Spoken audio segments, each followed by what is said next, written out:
একটি দম্পতি বহু বছর ধরে সন্তানহীন ছিল। প্রতিদিন তারা ভাবত তাদের কোলে যদি একটা সন্তান থাকতো তাহলে কত ভালো হতো।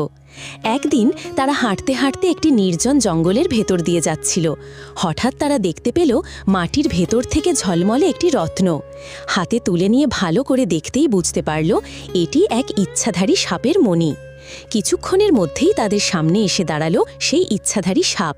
সাপ কি বলল, মণিটি আমাকে ফেরত দাও, আর এর বদলে একটি বর চাও, যা চাইবে তাই পূর্ণ হবে।